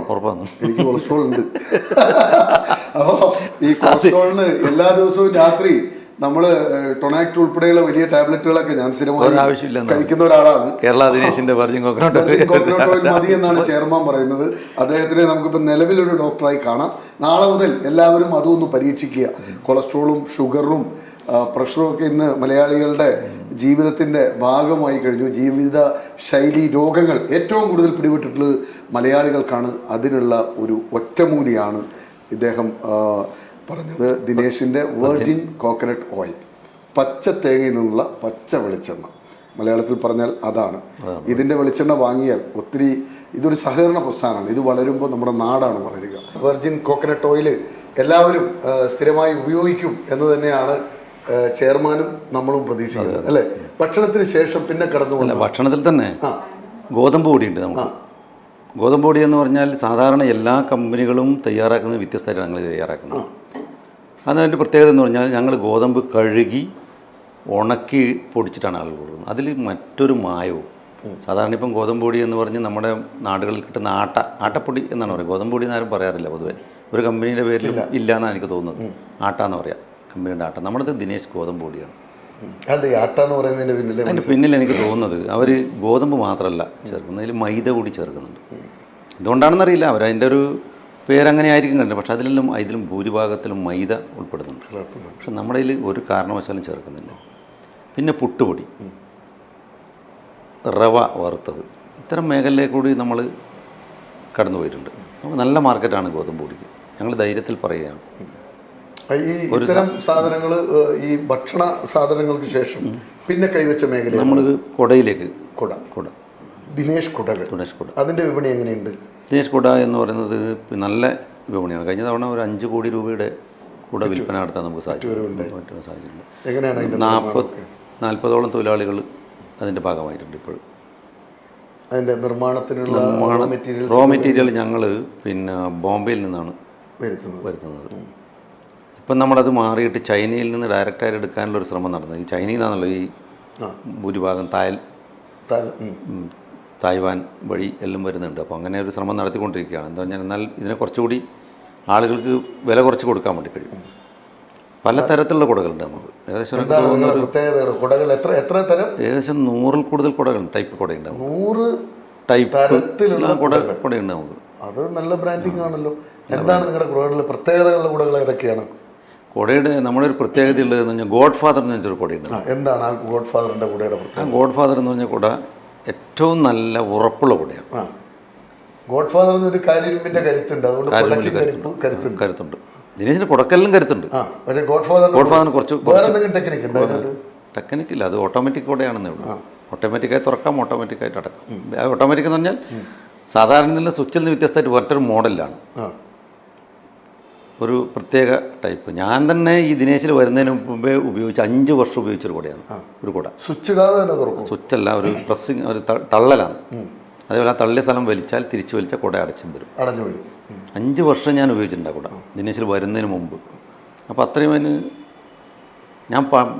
ഞാൻ കുട ഉപയോഗിക്കുന്നത് മഴക്കാലത്തല്ല കൂടുതൽ. ആ കാലഘട്ടത്തിൽ, ഇപ്പോൾ മഴക്കാലത്താണ്, അന്ന് ആ കാലഘട്ടത്തിൽ വേനൽക്കാലത്തും കൂടി കുട എടുക്കും. ഞാൻ സ്ഥിരമായി കുട എടുക്കുന്ന ഒരാളാണ്. ഞാൻ കുട ഉപയോഗിക്കുന്ന ഒരാളായിരുന്നു. കുട നിർമ്മാണത്തിന് ശേഷം അപ്പോൾ കുടയുടെ വേറെ മറ്റൊരു വിപണിയിലേക്ക് ഞങ്ങളിപ്പോൾ കടന്നിട്ടുണ്ട് പുതുതായിട്ട്. എന്താണത്? ഇപ്പോൾ പുതിയ ഹോക്കി ഉണ്ടല്ലോ, കുടേനെ കൊണ്ടുള്ള ഹോക്കി വന്നിട്ടുണ്ട് എറണാകുളത്ത്. ഇന്നലെ അവരൊരു പത്രസമ്മേളനം നടത്തിയിട്ടുണ്ട്. അതിൻ്റെ കുട ദിനേശിൻ്റെ കുടയാണ്. അത് വലിയ സംഭവമാണ്. പുതിയ ഒരു കുട കൊണ്ടുള്ള ഹോക്കി. നമ്മൾ ഹോക്കിക്ക് 7-14 ആളുകളാണ്. ഇതല്ല, ഇത് 4 പേരാണ്, 2 ടീം. നമുക്ക് ചെറിയൊരു ക്ലാസ് റൂമിൽ വെച്ച് കളിക്കാം, ഗ്രൗണ്ടിൽ വെച്ച് കളിക്കാം, ഏതെങ്കിലും പ്ലാറ്റ്ഫോമിൽ വെച്ച് കളിക്കാം, എവിടെ വെച്ചിട്ടും ഈ കുട ഹോക്കി. അത് പുതിയൊരു പ്രോത്സാഹനമായിട്ട് അവർ കൊണ്ടുവരും. സ്പോർട്സ് ഡിവിഷൻ എറണാകുളത്തുള്ള. അതിന് എങ്ങനത്തെ കൂടെയാണ് ഉപയോഗിക്കുക? വളഞ്ഞ കാലുള്ള കുട, മരത്തിൻ്റെ പിടിയുള്ള കുട, മരത്തിൻ്റെ വളഞ്ഞ കാലുള്ള കുട ഉണ്ടല്ലോ. അതിൻ്റെ ബോൾ എന്തായിരിക്കും? ബോള് വെയിറ്റ് കുറഞ്ഞ ബോളാണ്. അതിൻ്റെ ഉദ്ഘാടനം കഴിഞ്ഞു ഇന്നലെ എറണാകുളത്ത് വെച്ച്. ഇല്ല, ഞാൻ പങ്കെടുത്തിട്ടില്ല. അവർ പത്രസമ്മേളനം നടത്തി, വാർത്തയെല്ലാം കൊടുത്ത്. കുട കൊണ്ടുള്ള ഹോക്കി പ്രേക്ഷകർക്ക് പുതിയൊരു അറിവാണ്. ആരായിരിക്കും അതിന്റെ ശില്പി? ആരുടെ മനസ്സിലുദിച്ച ആശയമായിരുന്നു? എറണാകുളത്തിലെ ഒരു സ്പോർട്സ് ഡിവിഷൻ ടീമാണ്. 4 ആള് മതി. 4 കുടയും ഒരു ബോൾ. എവിടെ വെച്ചും കളിക്കാം. ക്ലാസ് റൂമിൽ വെച്ച് കളിക്കാം, നമ്മളെ ബെഡ്റൂമിൽ വെച്ച് കളിക്കാം. അതിന്റെ കുട ദിനേശാണ്. അതിന്റെ കുട ദിനേശാണ് കൊടുത്ത്. അപ്പോൾ പുതിയ മാർക്കറ്റിലേക്ക് ഞങ്ങൾ ഇറങ്ങിയാണത്. അത് കോളേജ് തലങ്ങളിലേക്ക് വ്യാപിപ്പിക്കാൻ വേണ്ടിയുള്ള ഒരു ശ്രമം വരും. സ്പോർട്സ് കൗൺസിലേക്ക് പോയില്ല, അവർ പോകും എന്തായാലും. അത് കോളേജ് തലത്തിലേക്ക് വ്യാപിപ്പിക്കാൻ വേണ്ടിയുള്ള ശ്രമം അവർ നടത്തിക്കൊണ്ട്. അത് അങ്ങനെ വന്നാൽ, അത് ജനം സ്വീകരിച്ചാൽ ഞങ്ങൾക്ക് വലിയ മുന്നേറ്റം. കളിക്കാൻ പറ്റുന്നത്. അത് അച്ഛനും അമ്മയും 2 മക്കളുണ്ട്, അവർക്ക് കളിക്കാം. നല്ല രസമുള്ളൊരു കളിയാണ്. അതിൻ്റെ വീഡിയോ വരെ അവർ ഇറക്കിയിട്ടുണ്ട്. അതെയാ, ആ വീഡിയോ ഒന്ന് കാണണം. അതെന്തായാലും പുതിയൊരു കളിക്ക് കേരളം തയ്യാറെടുക്കുകയാണ്. പറഞ്ഞത് കേട്ടല്ലോ, കുട കൊണ്ടുള്ള ഹോക്കി കളി. ഹോക്കി സ്റ്റിക്കിന് പകരം കുട. 4 പേരുണ്ടെങ്കിൽ കളിക്കാം. ഒരു വീട്ടിൽ അച്ഛനും അമ്മയും 2 മക്കളും ഉണ്ടെങ്കിൽ വീടിന്റെ ഹാളിൽ കളിക്കാം. അതിനങ്ങനെ നിയമാവലി ഒന്നും അറിയില്ല. അവർ പ്ലാൻ ചെയ്ത് വരുമായിരിക്കും. വ്യാപിപ്പിക്കാനുള്ള ശ്രമമാണ് അവർ നടത്തുന്നത്. അപ്പൊ അതിന്റെ ബ്രാൻഡ് അംബാസിഡറായി ദിനേശ് മാറും. കാരണം ആ ഒരു വിശ്വാസത്തിലുള്ള ഞങ്ങളാണ് ആദ്യം കൊടുത്തത്. മരത്തിന്റെ ആണ് അതിന് പ്രത്യേക ഷേപ്പ് വല്ലതും ഉണ്ടോ? ഇല്ല, സാധാരണ വളഞ്ഞ കാലം. അപ്പൊ ഇത് ശരിക്കും ഇങ്ങനെ അടച്ചു വെച്ചിട്ട് കളിക്കും. എന്തായിരിക്കും അങ്ങനെ അങ്ങനെ ഒരു കളിയെ കുറിച്ച് ആലോചന? കൂടുതൽ കാര്യങ്ങളിൽ എനിക്കറിയാം. അവരോട് ചോദിക്കേണ്ടി. സംഘാടകർ ഞങ്ങളോട് പറഞ്ഞത് കുട തരണം. എത്ര എണ്ണത്തിന് ഓർഡർ? ഇപ്പം നമുക്ക് ആ സ്റ്റാർട്ടിങ്ങിൽ കുറച്ച് കൊടുത്തതേ ഉള്ളൂ. ഇനിയിപ്പം അവർ പറഞ്ഞെന്ന് പറഞ്ഞാൽ വ്യാപകമായി ഞങ്ങളിത് പ്രൊമോട്ട് ചെയ്യും എന്ന രീതിയിൽ പറഞ്ഞു. അപ്പോൾ കേരളത്തിലെ പുതിയൊരു കളി കൂടി വരികയാണ്. കുട കൊണ്ടുള്ള ഹോക്കിയും ഒക്കെ വിട്ടിട്ട് കുട കൊണ്ടുള്ള ഹോക്കി. അതിന് ഇനി വലിയ മത്സരങ്ങൾ നടക്കും. 4 എന്നുള്ളത് എണ്ണം കൂടും. അപ്പം ദിനേശിന്റെ കുടകൾ കൂടുതൽ വിപണി കീഴടക്കും. ഈ കുട കഴിഞ്ഞിട്ട് പിന്നെ നമ്മൾ എന്തിലേക്കാണ് പോയത്? IT-യിലേക്ക് വന്നു. നമ്മൾ എന്തൊക്കെയാണ് IT-യിൽ നിന്ന് നമ്മളിപ്പോൾ സോഫ്റ്റ്വെയറാണ് ഡെവലപ്പ് ചെയ്ത് വന്നത്. ഈ സർവീസ് ബാങ്കുകളുടെ അക്കൗണ്ട്സ് എല്ലുമായി ബന്ധപ്പെട്ടുള്ള സോഫ്റ്റ്വെയർ. ഇപ്പോൾ നമ്മുടെ കേരളത്തിൽ തന്നെ തൃശ്ശൂർ കോർപ്പറേഷൻ ഉണ്ടല്ലോ, നമുക്കറിയാം ഇലക്ട്രിസിറ്റി മുഴുവൻ കൈകാര്യം ചെയ്യുന്നത് ഇലക്ട്രിസിറ്റി ബോർഡാണ്. പക്ഷേ തൃശ്ശൂരിൽ അതല്ല. തൃശ്ശൂർ കോർപ്പറേഷൻ അത് മൊത്തം വാങ്ങി അവരാണത് കൈകാര്യം ചെയ്യുന്നത് സ്വന്തമായിട്ട്. എല്ലാ ബില്ലിങ്ങും എന്ത് കംപ്ലയിൻ്റ് ഉണ്ടായാലും അവർ തന്നെയാണ് തീർക്കുക. അവിടുത്തെ സോഫ്റ്റ്വെയർ മീറ്റർ റീഡിംഗ് അടക്കമുള്ള സോഫ്റ്റ്വെയർ ചെയ്ത് കൊടുത്തത് ദിനേശാണ്. അവർ ഈ അടുത്ത കാലത്താണ് അങ്ങനെ അല്ലല്ല, തീരുമാനം നേരത്തെ മുമ്പേ അങ്ങനെ ഒരുപാട് ഒരു വർഷം കോർപ്പറേഷൻ വൈദ്യുതി വാങ്ങിയിട്ട് വിതരണം ചെയ്യാം. തൃശ്ശൂർ തൃശ്ശൂർ കോർപ്പറേഷൻ. കോർപ്പറേഷൻ അതിന് മുഴുവൻ തൊഴിലാളികളെല്ലാം തൃശ്ശൂർ കോർപ്പറേഷൻ മാത്രമേ ഉള്ളൂ. തൃശ്ശൂർ കോർപ്പറേഷൻ മാത്രമേ ഉള്ളൂ. അവര് വൈദ്യുതി KSEB വാങ്ങി വാങ്ങി നഗരസഭ കോർപ്പറേഷനിലകത്തുള്ള എല്ലാ ഉപഭോക്താക്കൾക്കും വിതരണം ചെയ്ത് അതിന്റെ പണം വാങ്ങി KSEB പോയി.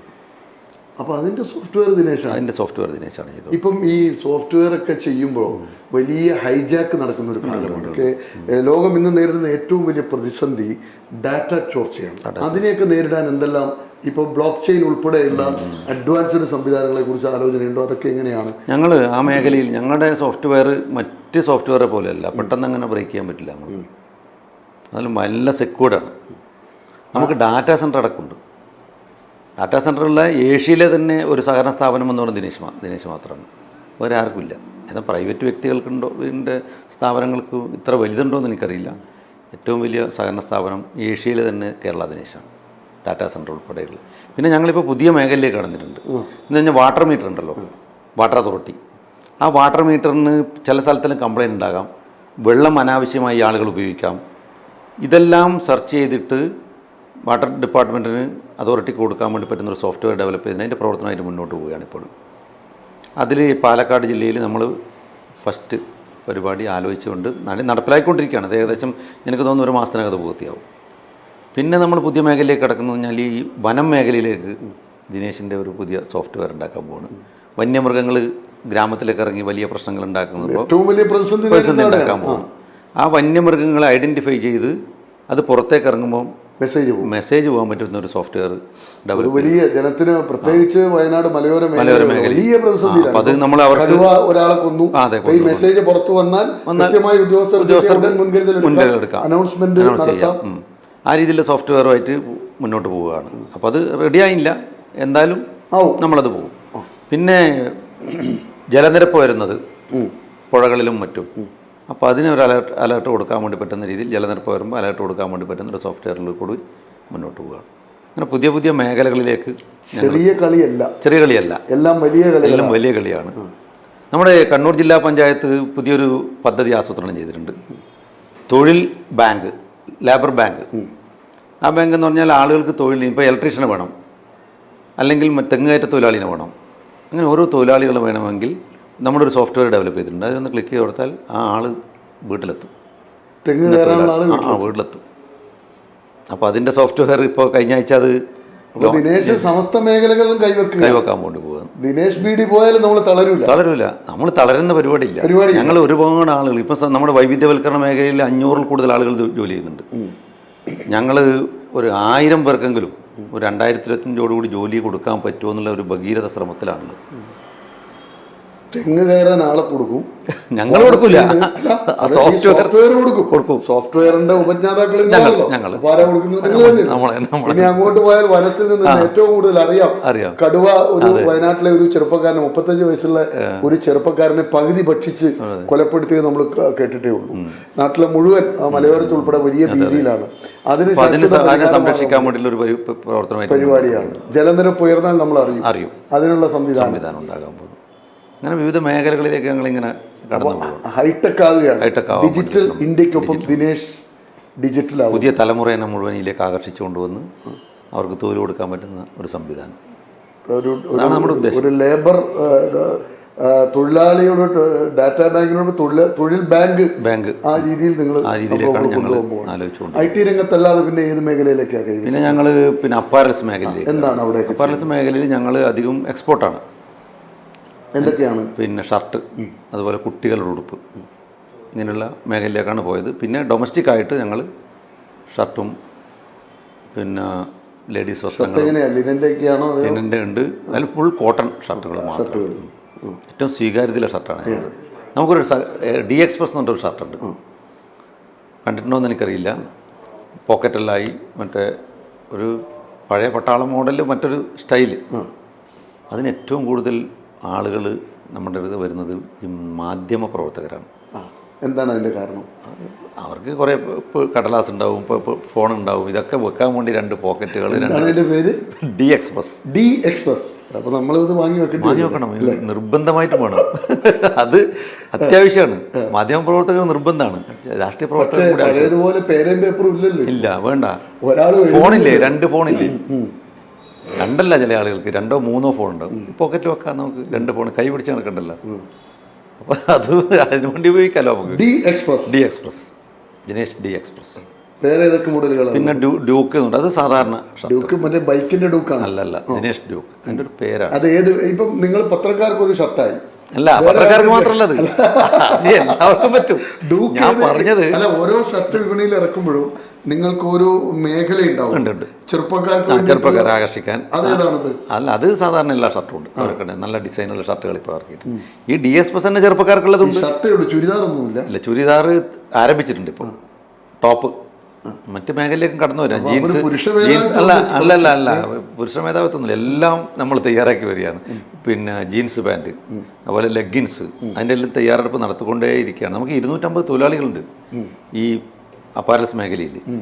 250 എന്ന് പറഞ്ഞാൽ ഞങ്ങൾക്ക് 3 യൂണിറ്റാണുള്ളത്. ഒന്ന് താണക്ക്, നമ്മുടെ ഓഡിറ്റോറിയത്തിൻ്റെ മുകളിൽ. രണ്ടാമത്തത് നമുക്ക് ചാലയിൽ, ഒന്ന് ചെറുവത്തൂർ. 3 സ്ഥലത്ത് നമുക്ക് 250ഓളം തൊഴിലാളികളുണ്ട്. നമുക്ക് അതും 99% സ്ത്രീകൾ തൊഴിലാളികളാണ്. ദിനേശിൻ്റെ തന്നെ ഒരു പ്രത്യേകത എന്ന് പറയുന്നത് സ്ത്രീ തൊഴിലാളികളാണ് കൂടുതലും. അപ്പോൾ ഡി എക്സ്പ്രസ് എന്ന ഷർട്ട് കേട്ടപ്പോൾ ആ പേരിനൊരു സുഖമുണ്ട്. പിന്നെ ഡൂക്ക്, അങ്ങനെ വ്യത്യസ്തമാണ്. ഇനിയുമുണ്ട് മാർക്ക് ഹെൻറി. അടുത്ത മാർക്ക് ഹെൻറി എന്നൊരു ഷർട്ട് മാർക്ക് ഹെൻറി ഇറക്കിയിട്ടുണ്ട്. ഞങ്ങൾ ഈ കഴിഞ്ഞ ഓണക്കാലത്ത് ആ ഷർട്ടിന് ഒരു മുണ്ട് ഫ്രീ ആയിട്ട് കൊടുത്തു വാങ്ങിക്കുന്ന ആളുകൾ. അത് തന്ത്രമായിരിക്കുമല്ലോ, മാർക്കറ്റിംഗ് തന്ത്രമായിരിക്കാം. അപ്പോൾ ഈ പറയുന്ന വസ്ത്രവിപണിയിൽ വേറെന്തല്ലേ? വസ്ത്രവിപണിയിൽ ഞങ്ങളിപ്പോൾ ഈ ശബരിമല സീസണിൽ നമ്മുടെ ഭക്തന്മാരെ സഹായിക്കാൻ വേണ്ടി അയ്യപ്പൻ്റെ ചിത്രം ആലേഖനം ചെയ്ത നല്ല ഷർട്ടും നല്ല തോർത്തും ഒരു മുണ്ടും ഒരു പാക്കേജായി കൊടുത്തിട്ടുണ്ട്. 799 രൂപ. ചെറിയ പൈസയുള്ളൂ. ഈ 3 സാധനത്തിനും കൂടി. വസ്ത്രനിർമ്മാണത്തിന് പുറമെ പിന്നെ വേറെന്തൊക്കെയാണ്? പിന്നെ ഞങ്ങൾ ഹോട്ടൽ വ്യാപാരത്തേക്ക് കടന്നിട്ടുണ്ട്. എത്ര ഔട്ട്ലെറ്റ്? നമുക്കിപ്പോൾ 6 ഹോട്ടലുകളുണ്ട്. എവിടേക്കാണത്? വടകര മുതൽ കാസർഗോഡ് വരെ 6 ഹോട്ടൽ. ഇന്ത്യൻ കോഫി ഹൗസിന്റെ അതേ നിലവാരത്തിൽ അതിലേക്ക് അത്ര അവരെ ആ രീതിയിൽ അവർക്ക് നല്ലൊരു ശൃംഖലയുണ്ടല്ലോ. നമുക്ക് ആ ശൃംഖലയിലേക്ക് വന്നിട്ടില്ല. പക്ഷെ എന്തായാലും ഞങ്ങളും കൂടി അതിലേക്ക് വരും എന്നുള്ള പ്രതീക്ഷ. എങ്ങനെയാണ് ഈ ഹോട്ടലിന്റെ പ്രവർത്തന രീതികൾ? ഹോട്ടലിന്റെ പ്രവർത്തന പിന്നെ നമുക്ക് സ്ത്രീകളെന്ന് മാത്രമൊന്നുമല്ല, അതിൽ പുരുഷന്മാരുണ്ട്. പക്ഷെ ഇതെല്ലാം നമ്മുടെ ഈ ദിനേശിനൊരു പ്രത്യേകത ഉള്ളതെന്ന് പറഞ്ഞാൽ ഏത് സംരംഭം തുടങ്ങുമ്പോഴും ദിനേശ് ബീഡി തൊഴിലാളികളോ അവരുടെ കുടുംബാംഗങ്ങൾക്കോ പ്രാധാന്യം കൊടുത്തുകൊണ്ടാണ് ഈ പദ്ധതി ആരംഭിക്കുക. അവിടെ തൊഴിൽ കൊടുക്കുന്ന അവർക്ക് പുനരധിവസിപ്പിക്കാൻ വേണ്ടിയാണല്ലോ ഈ വൈവിധ്യവൽക്കരണം വന്നത്. അപ്പോൾ അതിൻ്റെ ഭാഗമായിട്ട് ഞങ്ങളിപ്പോൾ സൂപ്പർ മാർക്കറ്റ് ആരംഭിച്ചു, മിനി സൂപ്പർ മാർക്കറ്റ്. എത്ര എണ്ണം ഉണ്ട്? ഇപ്പോൾ 11ാമത്തെ ഉദ്ഘാടനം കഴിഞ്ഞു കാസർഗോഡ്. ഞങ്ങൾ എന്തായാലും കണ്ണൂർ, കാസർഗോഡ്, കോഴിക്കോട് ജില്ല. കോഴിക്കോട് വടകര ഒന്ന് കഴിഞ്ഞു ഇതിനിടെ. പിന്നെ തട്ടുകടയുണ്ട് ദിനേശിൻ്റെ, സഹകരണ തട്ടുകട. ഈ കേരളത്തിലത്തെ ആദ്യത്തെ സഹകരണ തട്ടുകട ദിനേശിൻ്റെയാണ്, പിണറായിയിൽ. അപ്പോൾ അങ്ങനെ ആ മേഖലയിലേക്ക് പോകുന്നു. പിന്നെ ഞങ്ങൾ പോയത് നേരത്തെ തന്നെയാണ്, അതിൻ്റെ ഭാഗമായിട്ട് വന്നില്ലെങ്കിൽ നമുക്ക് ഓഡിറ്റോറിയം ഉണ്ട്. 1000 പേർക്ക് ഇരിക്കാൻ പറ്റുന്ന ഒരു ഓഡിറ്റോറിയമാണ്, ഭക്ഷണം കഴിക്കാൻ പറ്റുന്ന ഒരു ഓഡിറ്റോറിയം. ഒരു ഓപ്പൺ തിയേറ്റർ പോലുള്ള ഒരു ഓഡിറ്റോറിയം കൂടി അവിടെ സെറ്റ് ചെയ്യാൻ പറ്റുമോ എന്നുള്ളൊരു ശ്രമത്തിലേക്കാണ് നമ്മളിപ്പോൾ മുന്നോട്ട് പോകുന്നത്. അപ്പം അങ്ങനെ വിവിധ മേഖലകളിൽ ഞങ്ങളുടെ സാന്നിധ്യം ഉറപ്പുവരുത്തുക, ജനങ്ങൾ മുഴുവൻ ഇതിൻ്റെ പിന്നിലാണ് നിരത്തുക. വേറെ ഈ ദിനേശിൻ്റെ ഈ പുതിയ കാലഘട്ടത്തിൽ ഇപ്പോൾ ഇത് പറഞ്ഞല്ലോ IT രംഗത്ത് വന്നു, വേറെ ഏതൊക്കെ മേഖലകളിലേക്കാണ് കാൽവെക്കാൻ ആഗ്രഹിക്കുന്ന ഇനിയിപ്പോൾ പുതിയൊരു മേഖല എന്ന് പറയുന്നത് നമ്മുടെ ഈ ദിനേശ് ബീഡി ഇറക്കുമ്പോൾ സ്വാഭാവികം നേരത്തെ ആദ്യമേ പറഞ്ഞല്ലോ, കട്ട് ചെയ്ത് ബാക്കി വരുന്ന വേസ്റ്റ് വരുന്ന ഇല, ഈ ഇല ഉപയോഗിച്ചുകൊണ്ട് ഞങ്ങൾ ജൈവവളം ഉണ്ടാക്കാൻ വേണ്ടി പോവുകയാണ്. നമുക്കറിയാം നമ്മുടെ നാട്ടിൽ ഇപ്പം ജൈവവളം മുഴുവൻ വരുന്നത് അന്യ സംസ്ഥാനങ്ങളിൽ നിന്ന്. നമ്മുടെ നാട്ടിൽ കുറവാണ് പൊതുവെ. ഇത് ജൈവവളമാണോ ഇതിൽ രാസവളം ചേർത്തിട്ടുണ്ടോ എന്ന് ആർക്കറിയില്ല, ആരും ടെസ്റ്റ് ചെയ്തിട്ടല്ല ഇതൊന്നും വാങ്ങിക്കുന്നത്. അപ്പം ഞങ്ങളിത് പൂർണ്ണമായും ദിനേശ് ബീഡിയുടെ ഇല ഉപയോഗിച്ചുകൊണ്ടുള്ള ജൈവവളം നിർമ്മിക്കാനുള്ള പ്രവർത്തനമായിട്ട് മുന്നോട്ട് പോകണം. അതിൻ്റെ ഉദ്ഘാടനം എന്തായാലും ജനുവരി 1 ഞങ്ങളുണ്ട്. അതിൻ്റെ ട്രയലെല്ലാം നോക്കി നമ്മൾ. പിന്നെ നമ്മുടെ ഒരു പ്രത്യേകതയുണ്ട്, നമുക്ക് എന്തും പരീക്ഷിക്കൽ നമ്മളിൽ തന്നെയാണ്, മറ്റാരിലും പരീക്ഷിക്കില്ല. നമ്മൾ ഫുഡ് പുതിയതിറക്കി ആദ്യം നമ്മുടെ തൊഴിലാളിക്കും ജീവനക്കാർക്കെല്ലാം കൊടുക്കും, ഒന്ന് പരീക്ഷിക്കും. ഇത് ഫ്രീ ആയി കൊടുക്കുന്നതല്ല കേട്ടോ, ഇനി ആ ജനങ്ങൾ അങ്ങനെ തെറ്റിദ്ധരിക്കണ്ട, ഇതെല്ലാം ഉണ്ടാക്കി ഇവർ തന്നെ കഴിച്ച് ആളുകളെ അതല്ല. അതിൻ്റെ മാർക്കറ്റ് നമ്മുടെ അതിൻ്റെ പ്രൊഡക്ഷൻ കോസ്റ്റിൽ ഞങ്ങൾ തൊഴിലാളികൾ കൊടുക്കും. അതിൻ്റെ പരിശോധിക്കും, ഗുണനിലവാരം എത്രമാത്രം നന്നായിട്ടുണ്ട്, അതിലെന്തെങ്കിലും മാറ്റം വരുത്തുന്നുണ്ടോ, തൃപ്തിയായി കഴിഞ്ഞാൽ മാത്രമേ പുറത്തുള്ളൂ. അങ്ങനെ ഒരു പ്രത്യേകതയും കൂടി നമുക്കുണ്ട്. അപ്പോൾ ജൈവവളം തന്നെ ഞങ്ങൾ ഉണ്ടാക്കിയപ്പോൾ ആദ്യം നമ്മൾ നമ്മുടെ ആളുകൾക്കെല്ലാം കൊടുത്ത് ഒന്ന് പരീക്ഷിക്കാൻ വേണ്ടി പറഞ്ഞു. കാർഷിക രംഗത്തേക്ക് ഇറങ്ങാൻ വേറെ എന്തൊക്കെ പ്ലാനുകളാണ്, വേറെ മേഖലകളിലേക്ക്? കാർഷിക രംഗത്തേക്ക് ഞങ്ങൾ ഇപ്പം ഇനിയിപ്പോൾ മറ്റ് പുതിയൊരു ഈ ഹോട്ടലുകളൊക്കെ സ്വന്തം കെട്ടിടങ്ങളിലാണോ? എല്ലാം സ്വന്തം കെട്ടിടത്തിൽ, എല്ലാം സ്വന്തം കെട്ടിടം. ഈ ഹോട്ടലുകളെല്ലാം സൂപ്പർ മാർക്കറ്റും അതെ. ഒന്ന് മാത്രം ഇപ്പം പുതുതായിട്ട് ആരംഭിച്ച ചീമേനി, ആ പ്രദേശത്ത് നമുക്ക് സ്വന്തമായി സ്ഥലമില്ല. അവിടെ മാത്രമാണ്, ബാക്കി എല്ലാം സ്വന്തമായി സ്ഥലമുണ്ട്. വടകര മുതൽ കാസർഗോഡ് അങ്ങ് മഞ്ചേശ്വരം വരെ ഉണ്ട് നമുക്ക് സ്ഥലങ്ങളുണ്ട്. പഴയ കാലത്ത് വാങ്ങിയിട്ട സ്ഥലം, അന്ന് ബീഡി ഫാക്ടറികൾ ഉണ്ടായ സ്ഥലം. ആ സ്ഥലത്ത് ബീഡി തൊഴിലാളി ഞാൻ പറഞ്ഞില്ലേ 42,000 തൊഴിലാളികളിൽ നിന്ന് 3,000 തൊഴിലാളികളായി ചുരുങ്ങിയപ്പോൾ ഈ പല സ്ഥലങ്ങളിലും നമുക്ക് ഈ ഫാക്ടറി ഉപയോഗിക്കാൻ വേണ്ടി പറ്റുന്നില്ലല്ലോ, ആളുകളുടെ എണ്ണം ഇല്ലാത്തതുകൊണ്ട്. അപ്പോൾ ആളുകളുടെ എണ്ണം കുറഞ്ഞവരെ പരസ്പരം യോജിപ്പിച്ചുകൊണ്ട് ആ കെട്ടിടം മാറ്റി നിർത്തി അതിനെ വൈവിധ്യവൽക്കരണം. ഏതൊരു വ്യക്തിക്കും ഒരു കുടുംബ പശ്ചാത്തലം ഉണ്ടാവുമല്ലോ, അതിലൂടെ ഒന്ന് കടന്നു പോകാം. ഭാര്യ കോപ്പറേറ്റ് ഡിപ്പാർട്ട്മെൻറ്റിൽ അസിസ്റ്റന്റ് രജിസ്ട്രാറാണ്. എന്താണ് പേര്? ഷൈന. മകള് ചാർട്ടേഡ് അക്കൗണ്ട് CA കംപ്ലീറ്റ് ആയില്ല, അവള് പഠിച്ചുകൊണ്ടിരിക്കുക. ഇല്ല, പ്രാക്ടീസ് ചെയ്യുന്നില്ല ഇപ്പോൾ. വിവാഹം കഴിഞ്ഞു. മകളുടെ ഭർത്താവ് എയർഫോഴ്സിലാണ്. എന്താണ് പേര്? മകളുടെ പേരെന്താണ്? മകളുടെ പേര് ആഷിക. മകളുടെ ഭർത്താവിന്റെ പേര് അഖിൽ. പിന്നെ മകനുണ്ട്. മകൻ എഞ്ചിനീയറിംഗിന് പഠിക്കുകയാണ്, ചീമേനി എഞ്ചിനീയറിംഗ് കോളേജിൽ. അവന്റെ പേര് ആലേഖ്. ആലേഖ് എന്നല്ല, ആലേഖ് ദിനേശ് എന്നുണ്ട്. എന്റെ ഭാഗം കൂടി ഉണ്ട്. ദിനേശ് ബീഡി. അത് എന്നെ ഞാനിവിടെ ചാർജ് എടുത്ത ഉടനെ തന്നെ എന്നെ പഠിപ്പിച്ചൊരു അധ്യാപകൻ എന്നെ വിളിച്ചു. അദ്ദേഹം കുറച്ച് സമയം ചിരിച്ചു. ഞാൻ ചോദിച്ചു, മാഷ എന്താ ഇങ്ങനെ ചിരിക്കുന്നു ചോദിച്ചു. അല്ല, നിന്റെ അച്ഛൻ പണ്ട് നീ ഇനി ഭാവിയിൽ ഇങ്ങനെ ദിനേശിൻ്റെ ചെയർമാനാകാൻ സാധ്യതയുണ്ട് എന്ന് കണ്ടിട്ടായിരിക്കും ഈ പേരിട്ടത് എന്ന് പറഞ്ഞിട്ട് അദ്ദേഹം ചിരിച്ചത്. അങ്ങനെ പല ആളുകളും എന്നോട് ചോദിക്കുന്നുണ്ട്, എന്തുകൊണ്ടാണ് ഇങ്ങനെ ഒരു പേരും സ്ഥാപനവും എന്ന്. ഇത് എൻ്റെ സ്വന്തം സ്ഥാപനമാണെന്ന് ധരിക്കുന്ന ഒരുപാട് ആളുകളുണ്ട്. റിട്ടയർ ചെയ്തതിന് ശേഷം ഞാൻ തുടങ്ങിയതാണെന്ന് ധരിക്കുന്ന ചില ആളുകളുണ്ട്. എല്ലാവർക്കും അറിയില്ലല്ലോ സ്ഥാപനം എന്താണെന്നുള്ളത്. ഇപ്പം ദിനേശിൻ്റെ പ്രൊഡക്റ്റുമായി ബന്ധപ്പെട്ട് പോകുമ്പോൾ ഇത് നിങ്ങളുടെ സ്വന്തം സ്ഥാപനമാണെന്ന്. നമ്മുടെ നാട്ടിലെ ജനങ്ങൾക്ക് ഇനി വിദേശ രാജ്യങ്ങളിൽ ജോലി എന്ന കാര്യത്തിൽ കുറച്ച് തടസ്സങ്ങൾ ഈ അടുത്ത ദിവസങ്ങളിൽ നമ്മൾ കാനഡ, UK ഉൾപ്പെടെയുള്ള രാജ്യങ്ങളിൽ നേരിടുന്ന ചില പ്രതിസന്ധികൾ നിങ്ങൾ പത്രങ്ങളിൽ വാർത്തകളിലൂടെ നിങ്ങൾ കണ്ടിട്ടുണ്ടാവും. നാട്ടിൽ തന്നെ നമുക്ക് തൊഴിൽ കണ്ടെത്തിയേ പറ്റൂ. അതിന് ദിനേശ് പോലുള്ള സഹകരണ പ്രസ്ഥാനങ്ങൾ വളർന്നേ പറ്റൂ. ഞങ്ങൾ അതുകൊണ്ട് തന്നെ ഈ എപ്പിസോഡ് ജനങ്ങൾക്ക് സമർപ്പിക്കുകയാണ്. ദിനേശിനെ അറിയാൻ, ദിനേശിൻ്റെ ചരിത്രം അറിയാൻ ഒരു ശ്രമമാണ് സക്സസ് സ്റ്റോറി നടത്തിയിട്ടുള്ളത്. വിലപ്പെട്ട സമയം ഞങ്ങൾക്ക് വേണ്ടി ചെലവഴിച്ചതിന് ചെയർമാന് സക്സസ് സ്റ്റോറിയുടെ നന്ദി. നമസ്കാരം.